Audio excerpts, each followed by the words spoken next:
All right, let's get started, people. This is session number 5 of Super September, and as Rashmi so kindly pointed out, we have sort of low attendance because I guess it's a long weekend and people they'd rather listen to they'll rather have fun than listen to an education session, even if it's by Pranav. Sorry, Pranav. Looks like we didn't sell your story enough, but anyway. So the theme today is putting it all together. Asian Games, is that also happening? Is that the cricket? India is playing in the Asian Games in cricket also, right? Yeah, they are. Yeah. Yes. So we are hosting session number 5, and the theme this time is putting it all together, because a lot of training happens, a lot of education and knowledge is shared about different aspects of public speaking. But what we don't do well is give people a roadmap on how to put all the stuff that you've learned and all the things you've heard. How do you put it all together into a speech that actually delivers an impact to the audience? And who else but Pranav to explain that to us? Because he was able to prove himself as a master storyteller and an achiever in the public speaking domain in his first year in public speaking. He was part of a corporate club, Marico Toastmasters, and he came out all guns firing, all boxing gloves punching. He punched way above his weight, given the size of the club that he was coming from. And he reached all the way into the district finals for the ISC. In fact, if I'm not wrong, no, Cyril was not part of the ISC that time. So there were some very, very good speakers that Pranav was able to best, and he spoke in the finals. Somebody else went on from the finals, but Pranav came the first runners up. He was crowned the first runners up in the ISC, and it is a huge achievement for a person who didn't know anything about Toastmasters. So I asked him after that, like, Pranav, how is it that you were so good in Toastmasters without ever having even attended a meeting in the club? And I think the reason is that he has a theater background, if I'm not wrong, Pranav. Is that right? So no, I have done plays in my school, but that's about it. But I have had a chance to do public speaking ever since I was a kid. So I have participated in numerous elocutions, debates, and such other competitions throughout my school and college life. So I think that has left me in good stead because I know how to lose various competitions. So when you know how to lose enough, you know what is required to win. I see. So now you know why Pranav was a great way to capstone our Super September. He has been a part of BKC Fireflies since last year, since when we asked him to join. We invited him to join BKC because we were struggling to finish our DCP points. We had needed one more member, and Pranav was gracious enough to join the club as the 20th member of the club and get us across the finish line in DCP. But since then, he's been with us. He has spoken at our clubs a few times. He's led our meetings as the Toastmaster of the day. You have been the TMOD once at least, yes. right? Yes. Good. So the cool thing is that Pranav is re-upped for the next year. So we're going to see more of him, hopefully see more of him at our meetings. Without further drama and without further noise from my side, here is Pranav taking us through how to put together a speech that actually resonates with the audience. Pranav, over to you. Thank you so much, Sai, for that very, very warm introduction, and very good evening to you, Rashmi, Amit, and Cyril, and Sai for joining this call today. And to all of you who are watching at home, probably you will be seeing this as a recorded session. So a very, very warm good afternoon, good morning, good evening, whatever time you're watching this. I will try to keep it short, and just like how the times that we live in mandate, I have prepared a PowerPoint presentation, which I will take you through. But let's try to keep it a little bit interactive. There are going to be places where I'm going to pause and ask you to share your views and then tell me what is it that you think could potentially be the correct way of doing things. I'm not saying I am the best, but this is just my experience of putting together a speech. I hope you can see my video on full screen. Yes. Sorry, my slides on full screen. So there is literally no secret to creating an impactful speech. What is important is for us to realize how is it that we wish to make our speech impactful. So today I want to ask you just two broad questions. What is it that you want to take back from this session today? Do you want to become a better speechwriter and deliver any speech that you write in a more impactful manner? Or do you want to win at Toastmasters, ISC, Kahani, or any other speaking event that's organized under the Toastmasters umbrella? Because both of these may or may not have different approaches. So if you could possibly tell me what is your aim, then I'll tailor my recommendation accordingly. the former. Okay, thanks. Thanks. So if your aim is to become a better speechwriter and deliver a speech in a more impactful manner, then that's good. Because that is what you should aspire for. Because winning or losing is just a consequence of what you become. And that will eventually happen. If not now, then tomorrow. If not tomorrow, then day after. If not day after, then you should probably take stock and come back to me and ask me what am I doing wrong. But it will happen, and I'm sure of that. But I think we should focus on trying to become a better speechwriter and delivering the speech in a better manner. So there's no prizes for guessing. There are only two major pillars on which you base your entire speech: the content and the way that you deliver the content. The content is further governed by two other major pillars. The first is the content quality and the content structure. In my opinion, if you take care of these three things, you're golden. You will be able to take care of everything that is required to make a good, impactful speech. So Toastmasters, everyone tells you the power of three. Here it's not the power of three. Here it's power of two with subsets of 2.1 and 2.2. So I'll start with the content quality first. And there are just four major things that you need to remember when you're evaluating your content and how you can make it how you can improve the quality. The first and the foremost thing is, whatever it is that you wish to talk about, you have to make it personal. It has to sound as if it's your story and not just a story where you are a part of, or you're an ancillary member, or where you are just there for the sake of it. Because if it's your story, it's central to you, it's central to your learning, it's central to what it is that you have done. It will come out in a better way. It will seem more authentic, which coincidentally is the next pillar that you really need to take care of. Ideally, you should not include elements that are made up. If you try to make up too many things in your story, or if you try to make up too many things in your speech, it will not sound authentic. The people might not relate to it, and they might not be able to associate with what it is that you're trying to convey to them. And it might not lead you to leave them with the specific message that you want to leave them with. Remember, a mediocre story, if you're narrating it in a fabulous way, it will still end up being a fabulous story. So it really boils down to how you actually end up narrating your story and crafting your speech. And like I said, everything that you say has to be relatable. There are just you have to know the audience that you're narrating a story to, or writing a speech for, and you need to know what is it that they want. And if you're not going to make it relatable for them, they are not going to take anything back. And of course, it's not going to be impactful, because you want to leave your audience for something to take back home. If you don't have something to take back home, the audience might take back your face, or might take back your body language, or might take back anything else about you, but they will not take back your message. And then that eliminates the need for you being there, right? Anyone else could also give that same speech or same message, and then they'll be able to deliver it in a similar manner, and then they will still take back that same thing. But the essence is the message will not get conveyed to the audience. So these are the four very, very important things. Now, I know that this is all theory, and we've discussed what are the four major pillars. This sounds like a nice presentation. CXOs in our office might be impressed, but of course, you're not looking for that. You're looking for actually some things that will help you to analyze what or how it is that all of these things play a part in your own story writing. And I will give you all the tips, tricks, and flicks that you can employ while crafting your story. Here, I'll take a pause, and I'm going to talk to you about one specific incident. Is anyone here familiar with the story of Julius Caesar and how he was killed? Yes, I'm familiar with it. Yes. So, Sai, I'm sure you will know that Julius Caesar was killed by a few of his closest cabinet members and also his closest friend, Brutus. Yes. Right? Great. So, they all came together and they stabbed him on the 15th of March. And they're also called as the Ides of March. Now, what happened immediately after this is there was another friend of Julius Caesar, a close confidant. His name was Mark Antony.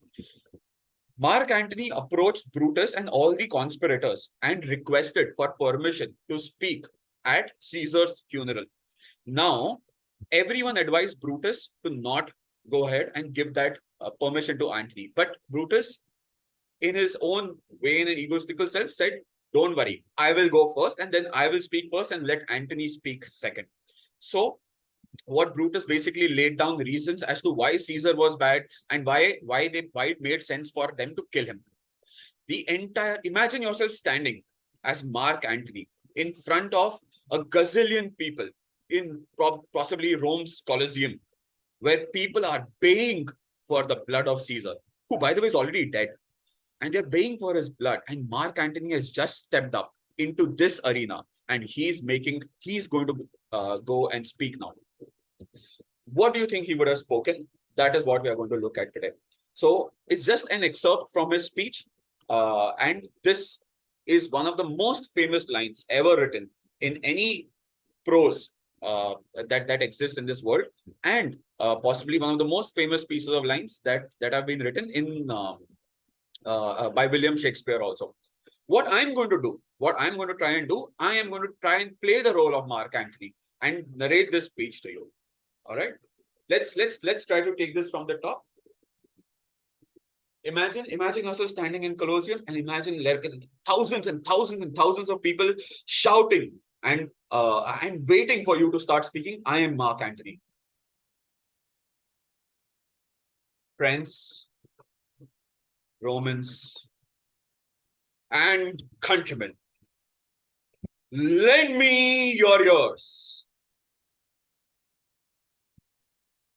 I come to bury Caesar, not to praise him. The evil that men do lives after them. The good is oft interred with their bones. So let it be with Caesar. I'm not saying this is how he actually gave the speech, but I'm assuming this is how he did. You see how he's incorporated all four elements into the speech. He starts by saying friends, the inner circle, Romans, the medium circle, and countrymen. He's getting all of that into his story. He's making it personal. He's making it associated. He's creating a sense of associability with this story. The next line he says, lend me your ears. There are two things that he's doing here. First, of course, there's a baying crowd who's shouting at the top of the voice. He changed his voice modulation. He grabbed the attention of the audience.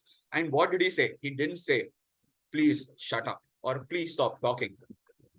He asked for attention. He said, lend me your ears. Please give me your attention. He acknowledged the issue that he wishes to, that is there in front of them. The crowd is already against Caesar. And he says, very authentically, I have come to bury Caesar, not to praise him. Because he knew if he would have praised him, the crowd would have killed him too. He also said, because Brutus in the speech right before this had spoken a lot about the evil that Caesar had done. He said that, yes, it is true that whoever dies, the evil lives after them. But the good deeds that they do are often forgotten. He made it relatable to people because they know all of them have seen death, and all of them know when someone dies, the good deeds that the person commits, all of them are buried with the person. And then he left the most impactful message that he could have left. He said, so let it be with Caesar. He didn't ask for any special treatment for Caesar, although he was Caesar's best friend. He didn't say that, hey, why is it that we should not respect Caesar? He said, so let it be with Caesar. And then he created that associability in the minds of the people by saying that he is just like you, a common man. This, I believe, is an example of a great content speech that's very, very well structured. I'll also now talk about some tips and tricks that are very, very important, and some things that are not something that people generally don't tell you. So you remember there are four pillars. There's personal, authentic, relatable, and impactful. Let's discuss each of them.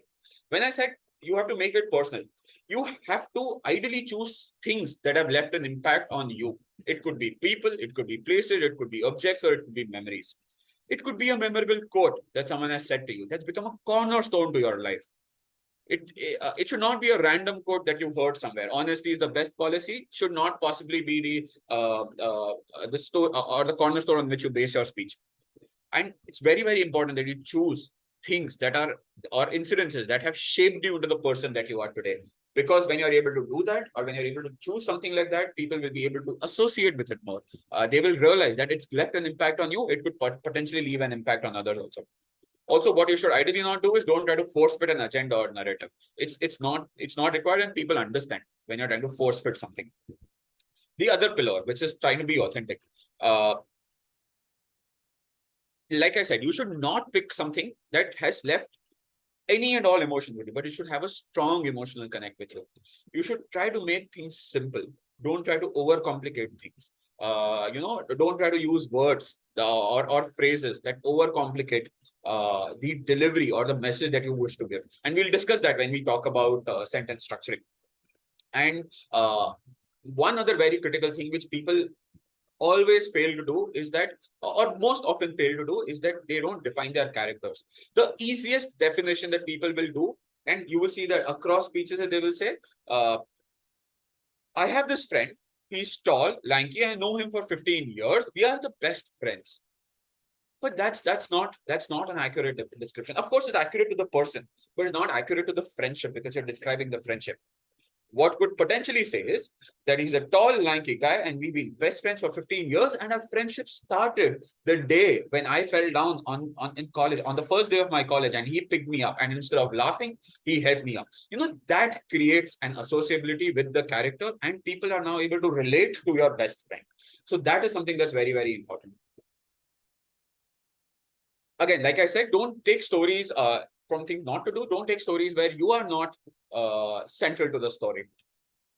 When I spoke about making something relatable, I think it's very, very important for you to change your messaging with the audience. The way that you talk to a 5-year-old is not the way that you talk to a 15-year-old, is not the way that you talk to a 25-year-old. Assuming 25-year-old people still talk to us, most of the time they are in their phones, but they are not the same that you talk to 35-year-old people, right? So it's very important that you change your narrative. So, for example, one very simple thing that you could do if you're preparing for your ISC, or if you're preparing for your Kahani competition or any other competition, you should remember that the Toastmaster judges actually change with each round. Each round, like probably at the finals, will have the most experienced Toastmasters coming in. So you cannot be as callous or as casual in front of them as you could potentially afford to be in your at your club or at the area level. So you have to respect the occasion that you're speaking at. You have to respect the audience who's there in front of you. I actually have a question to ask you. That we've all gone to a circus, right? Most of us, at least. Of all the acts that you've seen in a circus, when you've exited the circus, what's the most memorable act always? Would anyone like to tell me? The ones that are most daring, the daredevil acts. Yes, that's true. You will remember the act, but will you remember everything that the act did, or how did they do it?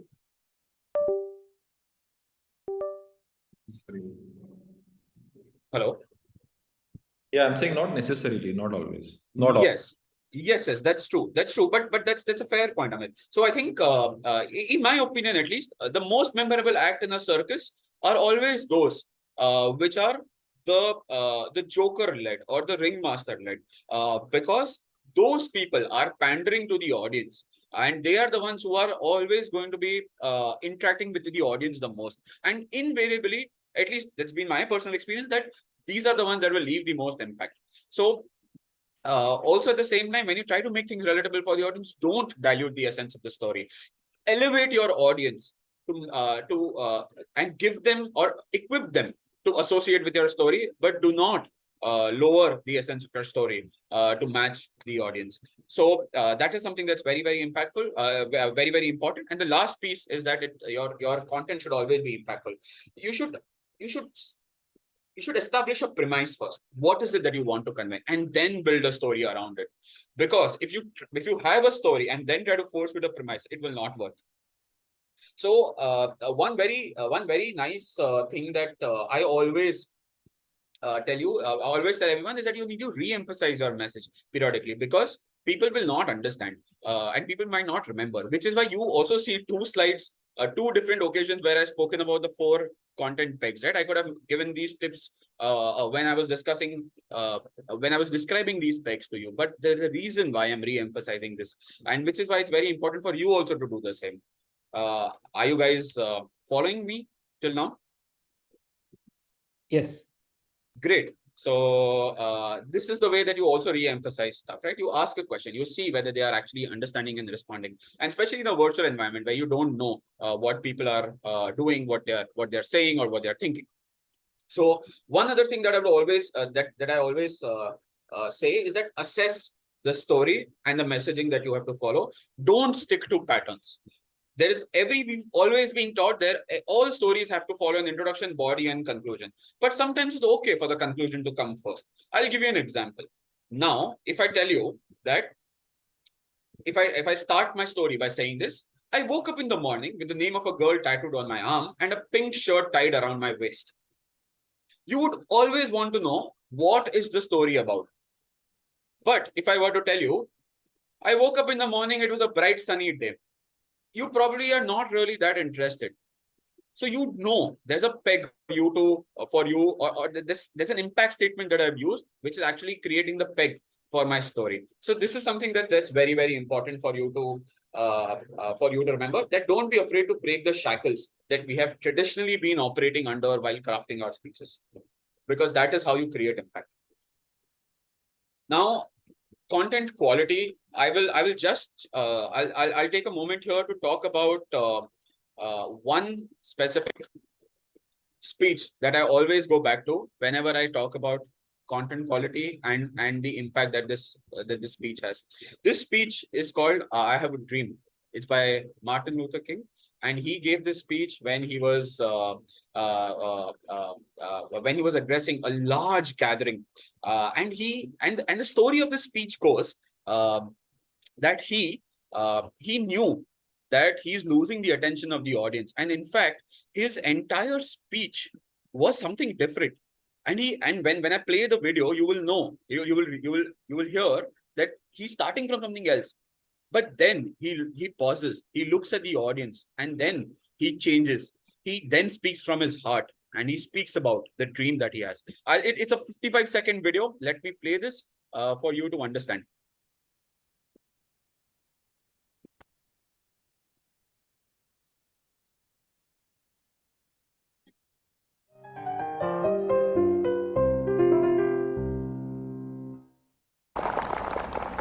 So even though we face the difficulties of today and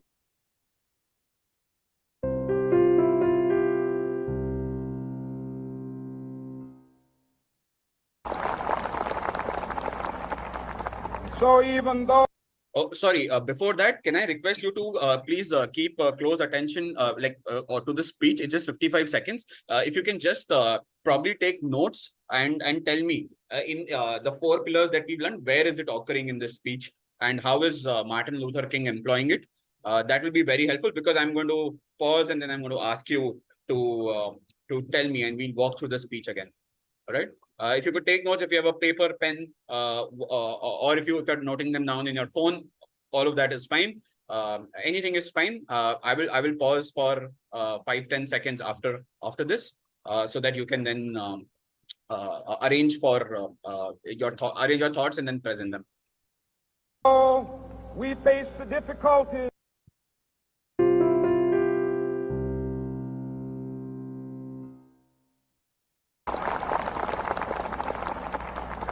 So even though we face the difficulties of today and tomorrow, I still have a dream. It is a dream deeply rooted in the American dream.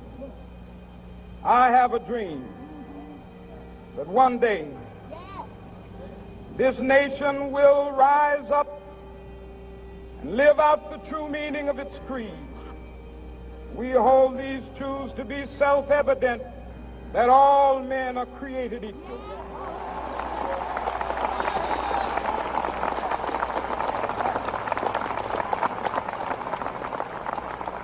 I have a dream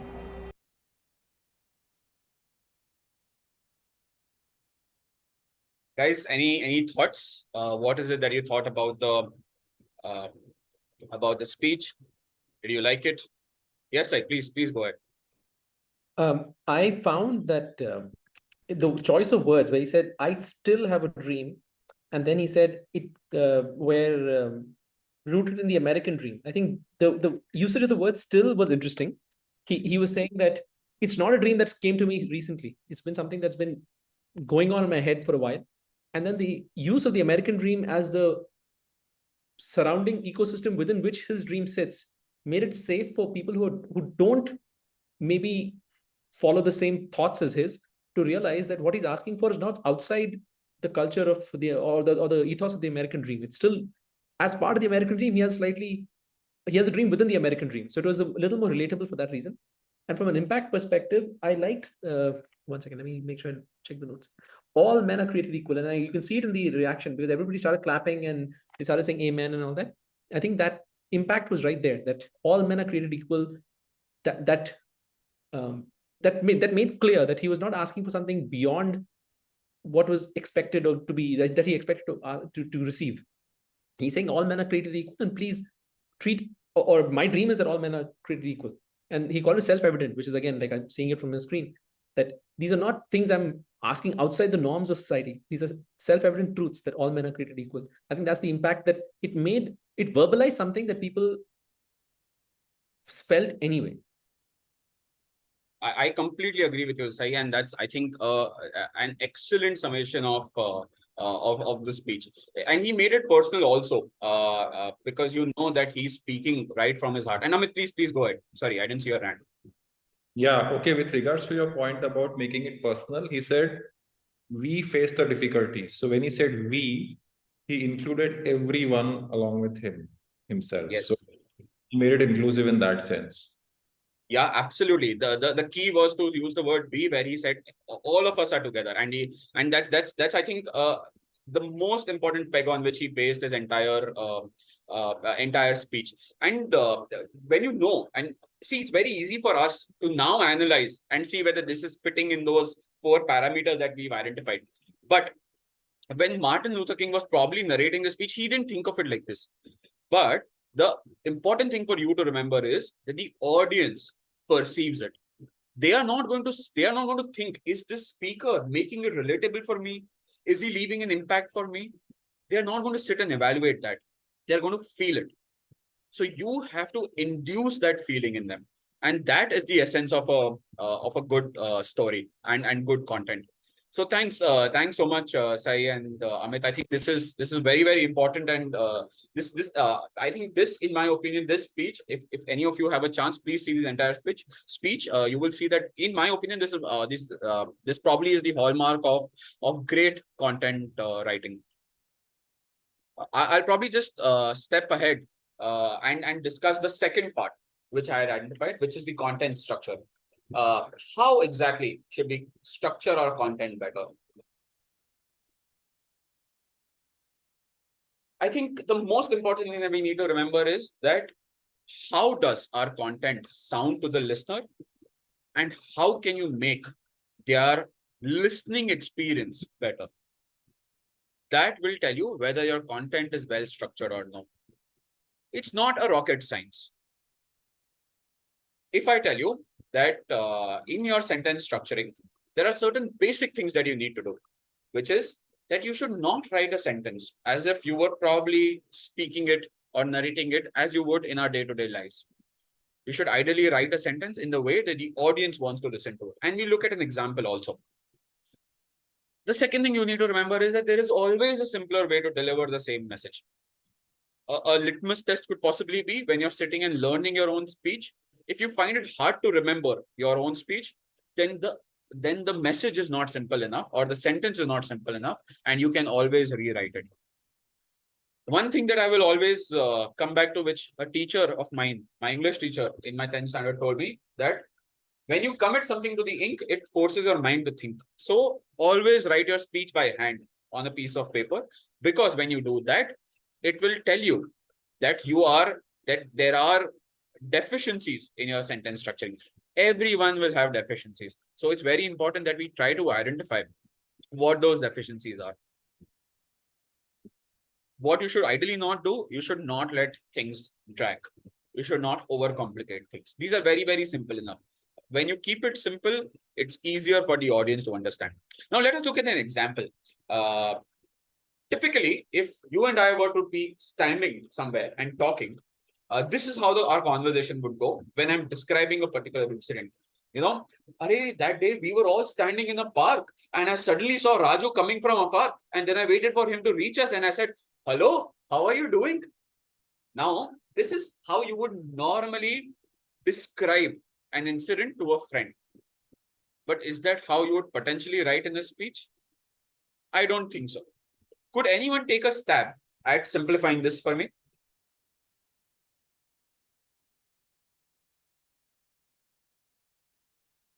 If you don't want to, that's fine, but at least try.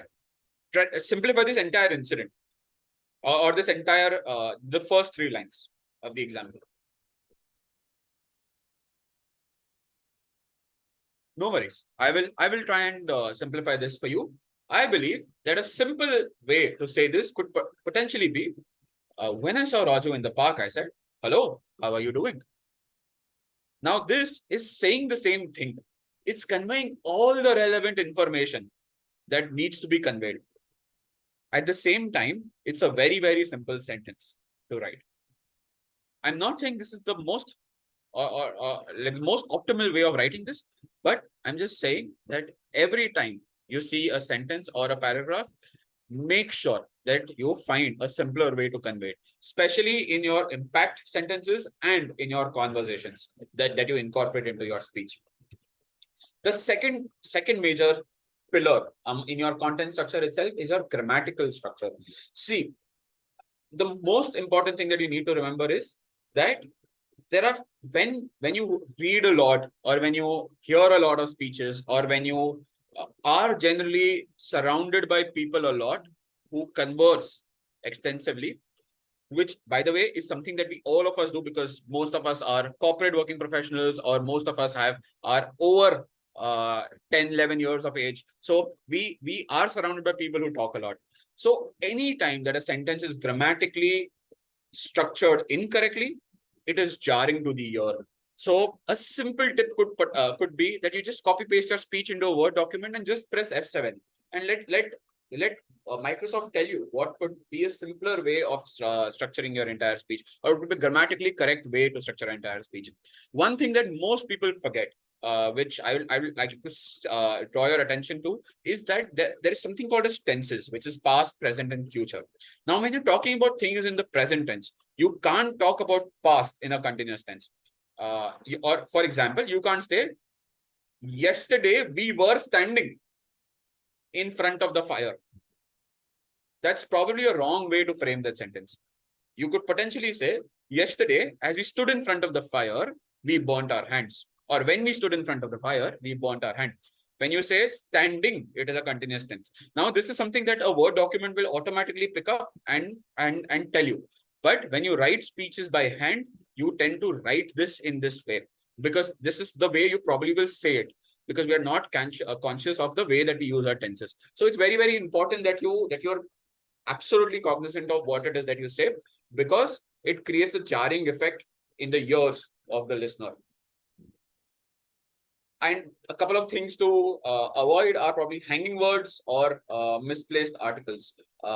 These are things that most people will forget, but these are the small things. If you rectify, you will be a notch above everyone else who's competing with you. And again, like I said, no one's giving you marks for these. No one's saying that, "Hey, you made a grammatically correct speech. Here are 5 different bonus points for you." No one's going to say that. But what people are going to do is, for certain, they are going to understand when you deliver a speech in a better way as compared to others. And that's what's going to get you those brownie points. Now, let's come to the second major header. Sorry, do you have any questions? Do you want me to pause, or do you want me to go to the last piece that I wish to cover today, which is delivery? I have a question about the previous section, but I can wait. Not this one, right at the beginning. I can wait until you finish this in the next section. Okay, I'll pick that up later. Now, if I were to talk about the second major pillar, which is delivery. Uh, I like to invite all of you to possibly share with me few best tips that you have received for delivering a speech. We've all been through some evaluations in our Toastmaster journey, right? So what are the tips that you have received? Please just talk to me through it, and then we'll see what we can do about those tips, and whether there's anything more that we can do uh, uh, in terms of delivery. So delivery also encompasses your body language, it encompasses certain tools that you would use for delivery, and so on and so forth. Your voice modulation, all of these things come under the umbrella of delivery.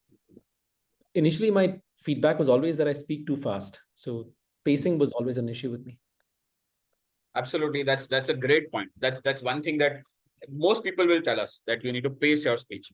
Any other feedback that we have received? It could be you, it could be something that someone has given to someone else also, but you just know about it. That these are the potential points to watch out for. It's a conversational style of a speech rather than what do you say, narrative. Good point. Good point. You should create a excessive conversational style. excessive use of body language, excessive gesticulations and everything. Absolutely. You should be very conscious of what is our body language. I agree. Anyone else? And we'll pick up all of these things, and then see what are the best ways or what are the best things to do about this. I have one more. I think for me, one of the most important things is audience connect and audience engagement. And that is not just by asking questions. Audience engagement could be by various methods, which include creating suspense, anticipating humor, questioning. So these are the various tools that one can use to continuously keep the attention of the audience. So I think that to me is very, very important in a speech, whether it's a 5 to 7 minute speech or a longer speech. Audience engagement and audience. Absolutely, completely agreed. So these are all very, very valid points, and these are all points that we've seen given as feedback to various people in our Toastmasters journey. Let us now try and pick up each of these points individually. Let's talk about the various tips, tricks, and flicks that are very important, or things that most people will not teach you about your delivery. Everyone's told us that pauses are important. Everyone's told us pacing is important. Everyone's told us that we need not rush through our speech because the message is lost. All of these feedback points we've received. But has anyone taught us why should we do that? Or what is the end goal that we want to achieve with that? Of course, we want to leave an impact.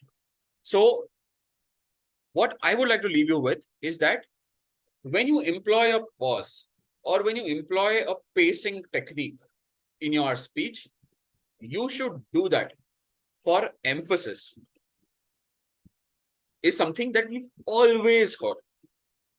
But I feel we should do it for impact. I'll tell you what is the difference. It's the example of a Mercedes car that I'm going to give you. Okay? There are two different sentences, and you tell me what is the difference between those two sentences. The first sentence is, I just got a car today. It's a Mercedes. And the second sentence is, I just bought a Mercedes today. So these are the two different sentences. Now, the first sentence, you're pausing for emphasis in between two different sentences. I just bought a car today. You're waiting because you're emphasizing the fact that you bought a car. And then you're saying it's a Mercedes. And then you're waiting again. This is the way that most people will do it. But I believe that the better way to do it is that you could pause to deliver impact. When you could say that I bought a Mercedes today. People know Mercedes is a car. People know that if you have bought it, then it's yours. What you're essentially doing is you're conveying impact. You're letting people think what are the potential implications of you having bought a Mercedes? And that is something that's the most important thing, because when you pace your speech, or when you employ pauses, you need to know why it is that you're pausing. In my opinion, you should not pause for driving emphasis. You should pause for driving impact. The second one is that when you're pacing your speech, you have to match the audience flow. So if you're taking the audience through a journey, it has to be a journey that is uniform. You cannot make them sit on a roller coaster. It cannot be a very high intensity speech and then absolutely a drag and then a high intensity speech again, because this creates confusion in the minds of the audience, because they don't know what is it that they should be focusing on.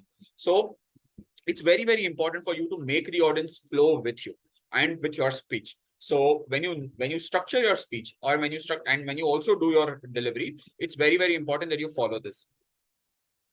The second thing, which I call the lighthouse effect, is something that we've possibly learned in school, in college, in Toastmasters, where people say that it's very important that you look into the eyes of. Oh, sorry. One other thing that I failed to discuss is that most people will, because they know that pausing is important, they will overuse the pause.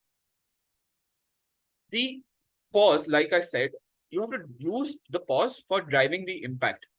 So impact situations are going to be like few and far in the middle of in your speech, right? They are not going to come very frequently. So that's where you pause him. That's where you pause, and that's where you deliver impact. So even when you're pacing your speech, you should know how is it that you're structuring your entire paragraph, you're structuring your narration, so that you know when is it that you need to pause, because then otherwise you will ruin the sentence structuring or the content structure that you have created. Now, moving to the lighthouse effect, I feel that One second. I think Amit is raised his hand to ask a question. yes, Amit, please go ahead. Yeah, thank you, Sai and Pranav. It's not a question, or maybe it is. So in that Mercedes example, like if I say, I bought a car today, it's a, then I pause and then I say, it's a Mercedes.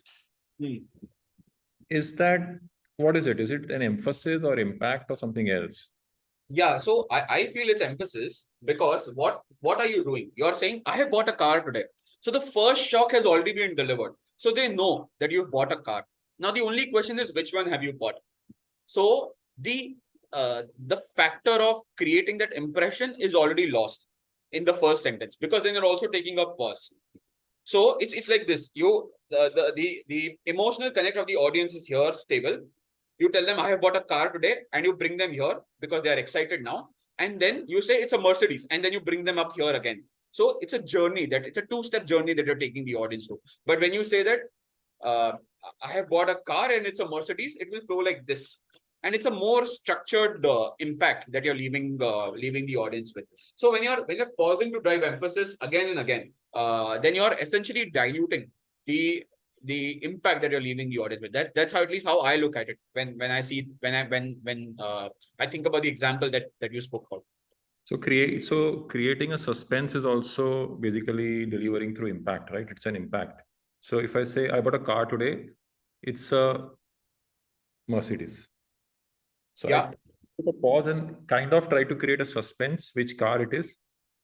So that's basically, again, I'm not too sure whether it's emphasis or impact. Yes, I agree with you, Amit. That's a fair question. You also need to employ the context in which you're delivering this. So say, for example, you are in your story, you're talking about like a struggle that you have lived your life through, and you had nothing in your life. And the conclusion of your speech is the fact that today I bought a car. It's a Mercedes. So if it is something like this, then potentially you could use the first way of saying. But if say, for example, you are or in the same situation, right? When you're following this entire struggle, and then you're leaving the person with if you want to leave the person with an impact, then you should ideally end with the second example that I gave you. But if your story, like in the first part where I said you could potentially use the same example, if the story is also continuing beyond that, is when I would probably use, I bought a car today, it's Mercedes. Today I'm then taking out my parents for a drive. And when I was driving them around in Delhi, I had an accident, and my Mercedes is now in the car. So this is where you could create the suspense element, because then the story is still continuing. So you have to obviously look at the context, but what I want to tell you is that you should know what is it that you're doing with your pauses. You should use your pause to drive an impact. If you feel that your sentence after the pause is driving impact, only then you should use it. That's all that I want to leave you with. So Mercedes car in this case, this example is a little fluid, because you could it also depends on the context of the story, just like everything else. But I wanted to leave you with a broad framework in which you can evaluate things. Thank you. So when I talk about suspense also, right? So when you're creating suspense, your suspense is actually created by your content and not necessarily by your delivery, because when it's your words which will create the suspense. You're not going to conspiratorially go and whisper in everyone's ears and say that I am going to be telling you the next part of the story, right? That is not what is going to happen. It's a speech. So you have to your suspense is not going to be created by your actions. So that's another way to probably look at it. Does that help? Thank you so much. Yeah, Pranav. Yeah, thanks, Amit. So the one other thing that we've always learned is to follow the lighthouse effect. So it's people will tell you that you need to look everywhere, address the entire room, use the stage, make yourself big. We've all learned this. We've all followed this. So one thing that I would like to tell you is that instead of, most people will say scan the audience, right? I believe that it's better to look into the eyes of the audience. So and this is something that you can follow only like probably with the first few rows, where when you're talking about a sentence, you scan the audience, and then each time that you're meeting someone's face or gaze, you pause and look them in the eye, meet their gaze, continue delivering your speech as if you're delivering. So for that very second, they will feel that you are talking to them, and that is what is going to create a memorability element to your speech, because they are going to remember. And more likely than not, in like a Toastmaster scenario, the judges are going to be sitting in the first few rows. It's a very good practice if you can look them in the eye, because then they will feel that you are talking to them, and they will be able to associate with your content better. So always remember to look into the eye. The other thing that you have to remember is that employ this only with the front benchers, not with the back benchers, because the back benchers cannot see your lighthouse effect. For them, it's immaterial. So and for them, it will just appear as if you're moving from left to right. So if you just go and sit in a large auditorium, you will understand what I mean. And these are just the practical aspects of it. So you can use your body language to welcome them. So when you talk to, say, the front benchers, or say, for example, when you talk to the back benchers, use a bigger body language, or like a more open body language to welcome them in to your content. Okay? But you can't use this. You can't do this in front of a front bencher, right? Because they will feel that you're strangling them. You are not welcoming them in, right? So it's very important that when you shift your gaze, also you change your body movement or your body language accordingly. Okay. What you should ideally avoid doing is that you should not act as a yo-yo. You should not be like, hello, how are you doing? Are you doing fine today? This doesn't make sense, right? So this is not scanning. The other thing to remember is that you should not miss out anyone in the online world. Every Toastmasters meeting today is telecasted online. Most Toastmasters meetings are telecasted online. Most competitions are telecasted online. Invariably, if you are a corporate professional, you are delivering presentations, you are delivering speeches, you are delivering lectures or seminars online, right? One very, very important thing for you to do is to always look in the camera. Now, I'm presenting a presentation but I'm looking at the screen. But as of this very instant, I'm directly staring into the camera. I'm not looking at the screen right now. And this gaze is very different than this gaze.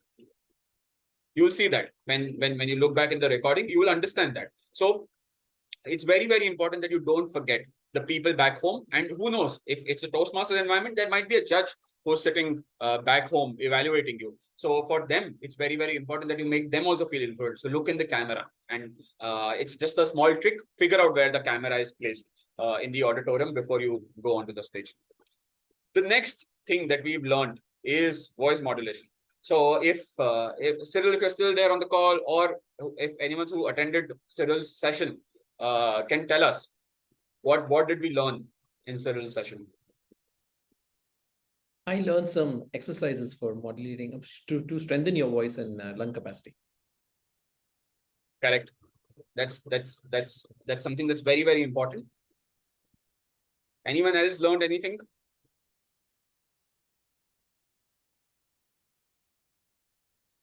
I'll tell you what I believe about voice modulation. I believe that modulating your voice, or you should modulate your voice to change the narrative and not to create impact. Because impact you can create in another way. What way? We already learned that by pacing yourself and by pausing at the right places. But when you change the narrative, it's very, very important that you when you use voice modulation, it's important that you use it to change the narrative. Because if you say that, and we look at it with an example also, but one thing that I would like to also talk about is that your voice modulation is something that most people believe is a machine gun, so they'll keep voice modulating throughout the speech. They will say that, hello, hi, my name is Pranav. If this is my normal way of talking, hello, hi, my name is Pranav, but yesterday I was singing and now saying in the rain. They will say something like this, and then they'll be back to probably saying that, yeah, but then I didn't carry an umbrella and it was a very, very, very sad day for me.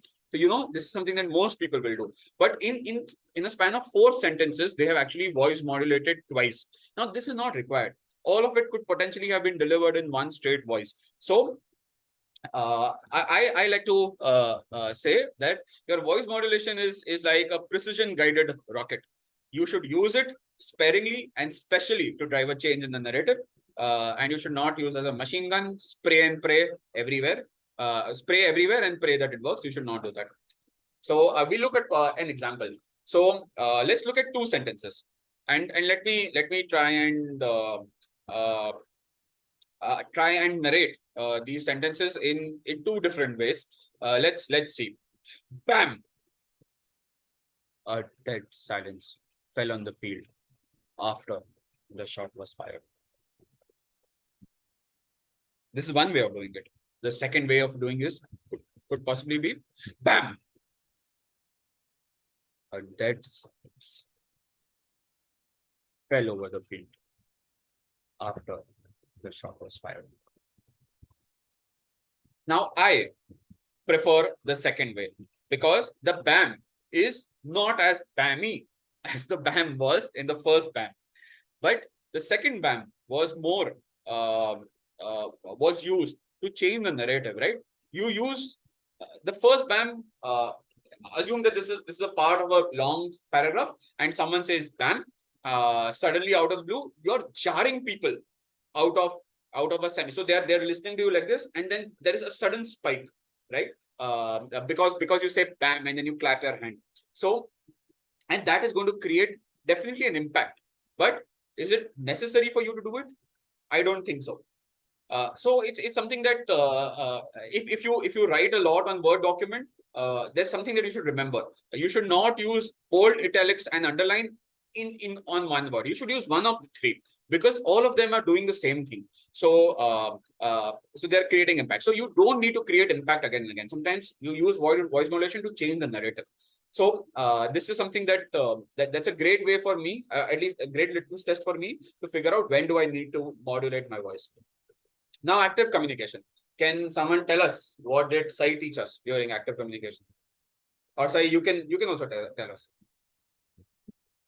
I spoke about the importance of bringing yourself out of the conversation while being part of the conversation. While the conversation is evolving and you're presenting it, you need to be outside the conversation, monitoring and revising what you're saying and listening to what the other person is saying to inform your next input into the conversation.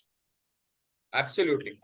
So the reason why I say that active communication is a very, very important delivery technique is because it helps you to create a distinction. And I believe that you should use that to create a distinction rather than to change the narrative. Because most people will say that, okay, imagine you're part of a group discussion. Okay, we've learned this. Now, why don't we also talk about this? So this is a way in which you can change the narrative or change the focus of the group to something else. But what you could potentially do is you could say that, hey, thanks for making these interesting points. While I'm taking back the fact that these 2 points are very, very important, another possible way of looking at this could also be this. And then you could talk about something else as well. So this is a way in which I feel you could drive active communication. And one thing that you should also assess is you should change your ability or change what it is that you're delivering or change your messaging or your tone depending on the feedback that you're receiving from the audience. So communication is a two-way process. So you incorporate the feedback and change it in real time, and that is what is going to create a distinct impact. Let's look at body language. The most favorite feedback point that everyone gives. We've all heard various subsets of body language that throughout the course of our speaking careers, right? There are few I'm going to talk to you about right now. The first one is that the gestures that come naturally to you are gestures that are the best, because if you have to enact your gestures, then those gestures are not coming naturally, and then you're force fitting them into your speech. You're losing valuable momentum, you're losing valuable time, and if you forget, because if you forget to do the gesture, you will also break the continuous nature of your speech. So don't think about what gestures you will use when you are making the speech, but rather think about or rather just give the speech and see what comes naturally to you. The other thing that's important to remember is that in real life, when you're talking, gestures and words will come together at the same time. But in most speeches or in most online platforms, you will see that I was walking on the road and I saw Janmashtami celebrations happening in the sky. And there was a matki hanging in the sky, and I saw someone trying to break it. You see, this is how people will try to enact it. But it's very, very important that you remember that if you were talking to a friend, you would not do that. You will see that the gestures will come very naturally to you. So because you're not thinking and then speaking. So that is also very important when you're giving the speech. Second is that you also need to optimize your body language for the medium in which you're delivering. If you're delivering it online, then change your body language according to it. If you're delivering it offline, then change it accordingly. Look at the audience that you have, look at the scenario in which you're giving the speech, look at the occasion in which you're giving the speech. So all of these things are very, very important. The other important thing that most people don't know is that your body always resets to a default position. So if your default position is like this, or inside, or crooked, or subsumed, so your body will always want to come back into that position. But so if you keep your body closed up front, it will remain closed throughout your speech. So every single time you're opening your body. So in the speech, you may have opened your body and spoken continuously, but it will all look forced because your default position was a closed position. So remember, and there's nothing wrong with having a closed position or an open position, but you need to remember that your body will keep coming back to it, and your body will always reset into a default position. So it may reset at the end of a paragraph, or it may reset at the end of a speech. So you need to be very, very cognizant, because these small body movements are actually important for you to create impact. The last thing that I will always leave everyone with is that a mirror is your best friend. You should ask me why. Why, Pranav? Thank you, Sai, for that question. The mirror is your best friend because you can see yourself in the mirror. And who else can be your best friend in your life if not your own self? I know. I could potentially be a dialogue writer for Bollywood movies. But the reason why I say a mirror is your best friend is because a mirror tells you what gestures you're doing, how your face contours when you're narrating something, or how your body reacts when you're talking about a particular incident. And it's very, very important for you to be cognizant of that. So when you prepare for a speech, deliver a speech in front of the mirror. It's very, very important. I will now move to the last part of my to the last section of the delivery. I think we are just about at the top of the hour. I have probably like 4 or 5 minutes left. I'll probably try and narrate a poem, and this is a poem that I have written. Probably not the literary genius that I am, but let me try and narrate this poem to you and show you body language and how few important tips and tricks work. Right. So 1, 2, 3, start. He punched me from the right side. He punched me from the left. He punched me in the day. He punched me in the night. He punched me so much that I couldn't even put up a fight. I cried a lot when he punched me because an end to the punches I couldn't even see. A ray of bright sunshine suddenly came in my sight. Then I realized he'd actually broken my nose in the fight. Drowsy, dizzy, and dead on the ground, I fell. But at least he didn't punch me in my heart like she did. So I was saved from going to hell. If you saw me while I narrated this poem, first of all, can I have a round of applause for myself for writing this? So if it's even if it's virtual applause, it's fine. But please, I want to see some virtual applauses. So one very, very important thing that I like to draw your attention to is the use of alliteration or use of rhyming scheme in my content. So that creates impact. That drives remembrance in the minds of the people. The other thing is, when I said he punched me from the right side, this is my right hand. I didn't say like this, right? I used my this hand. He punched me from the right side. Why? Because I am demonstrating a punch. Who is getting punched? Me. If I am standing in front of someone, the punch is going to come like this to me, right? You, on the other side, because of the online environment, you are reversed. So when you see this, you will potentially look at it as if it's coming from your right hand side. So I am using my left hand to demonstrate a right side punch. Most people will do the other thing. They will use the right hand because it comes naturally. Now, it's attention to detail like this that actually sets you apart. So now, if I would have been an evaluator, I would have caught this, because this is something that I know or something that I can associate with very, very easily. Because if it's too distracting for me, then I will immediately point it out. And likewise, so many other people will realize this because it's jarring to the mind and to the eye and to the ear. So that is very that's something that is that you should take back. The other part is how I ended the poem. You possibly thought this is a poem where I'm describing a fight, where I'm actually describing a heartbreak, and I'm saying that I was probably saved from going to hell, which a heartbreak is. So it was a good twist. It could potentially have been a good humorous one as well. So that is also something that you can do. You can build up the audience and then bring them in or reel them in with your suspense. So your body language changes with the way that you're narrating, with the way that you are, with the words that you use. Also, one other thing, when I started saying that I cried a lot when he punched me, I had already started crying and my voice had already started breaking when I was narrating this. So that is also something that you need to remember. I can't say that I cried a lot when he punched me. You know, this would look stupid because I cried a lot. And after that, if I start doing this, then the action follows the words. But in real life, that is not what is going to happen. Because if you're describing the fight, you will probably tell a friend, I really cried a lot when he punched me. You know, that's what you're going to say. So I think this is something that's very, very important for you to take back today.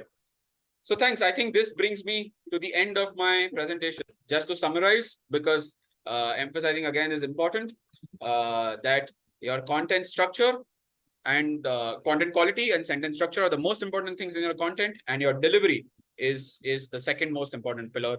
And these three together are something that that form the various the actual essence of your speech. So thank you so much, everyone. If you have any questions, I'll be very happy to take them right now. We are at 7:09. I want to make sure that people, I'm going to remove you from the spotlight, Pranav, if you don't mind. So I was curious if people want to stay back and ask questions, great. Otherwise, we'll have to start winding up. But I did have a question. If you could share your presentation once more, maybe I can. Yes, the yes. First couple of slides of your presentation.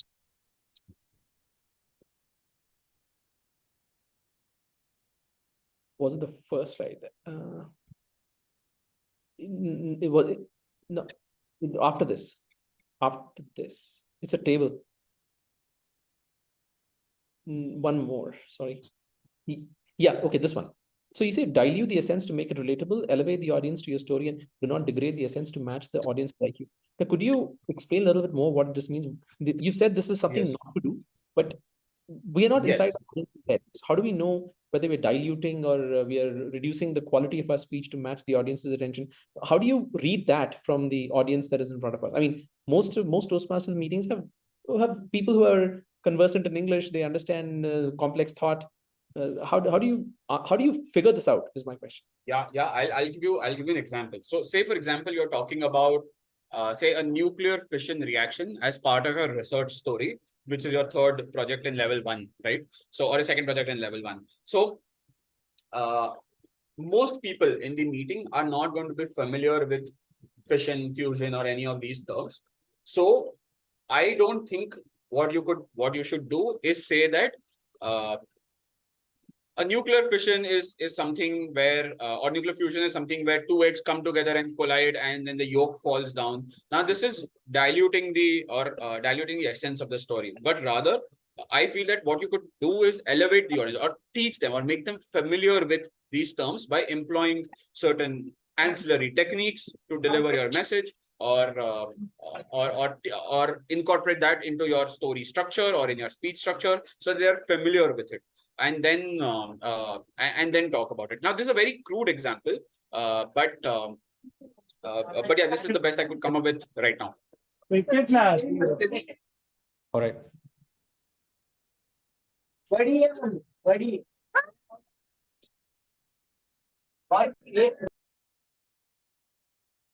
So I end up muting the wrong person. Did someone want to say, apart from Mahesh, was somebody trying to say something? Amit, were you trying to say something? No, that was Mahesh. Oh yeah, Mahesh was there was noise from the background, I think.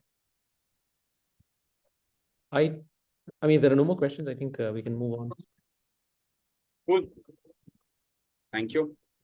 And yes, I do want to take a moment to thank Pranav for, he's been changing jobs and hopping around the world, making deals.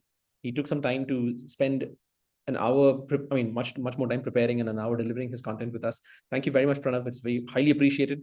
And I'm sure I took a lot back from this conversation. I mean, this presentation of yours about, I have to watch the entire presentation again to understand where I thought there was insight, because I put it on the chat also, because I want to make sure I don't lose that moment of insight. I found that very valuable. Thank you so much for the effort you put. Amit, do you have anything to add? You've turned on your camera, so I'm assuming you want to add something. I did, but I guess I will now. Okay, Pranav, thank you. A lot of information, like Sai mentioned, very insightful. I think it's paucity of time today, but otherwise, I would have liked, since we are only 6 of us in the room, I would have liked us to maybe take up a situation that any one of us might have come across today or sometime in the recent past, and try and develop a speech out of it and see how we can develop a speech out of it. That would have been a very interesting exercise if we had like 15-20 minutes. But unfortunately today, I don't think we have time. So I had one situation in mind. I thought if we have time, I'll share that with you, but hopefully some other day now. So maybe we can.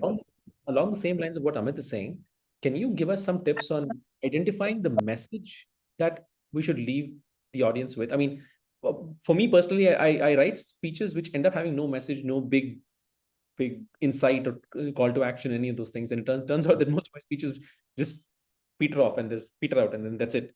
So do you have any tips on that and how to pick out any story you take, are you able to find a message from it and deliver it? I mean, what do you do in that case? Yeah, so I think I briefly spoke about that when I was talking about the impact slide. What I do is that I pick up something that's very core to me, or something that's defined me, or my upbringing, and then I use that and create a story around it. So most of my story is fictional, but the message or the impact would be something that would have happened in my life. Like, for example, if you talk about that. Kickboxing incident, the boxing incident, my first story, which is a district final story.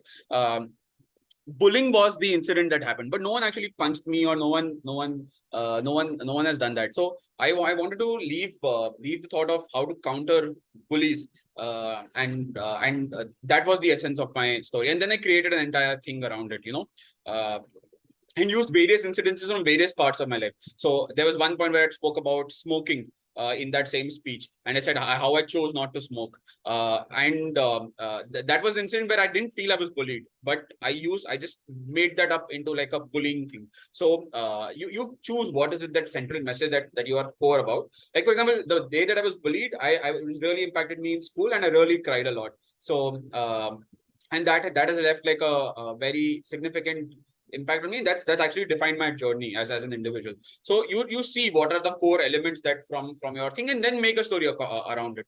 So your story can be fictional, but your core message or your core thing that you want to say should be personal to you, is what I feel. Does that answer your question?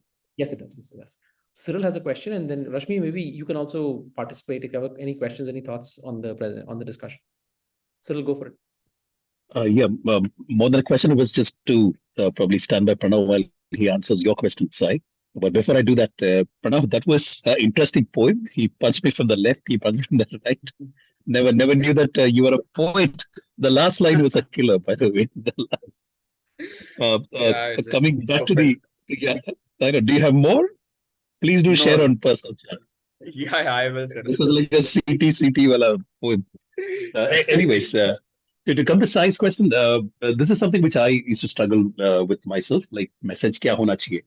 I would ask myself, so what's the learning that I had from this incident?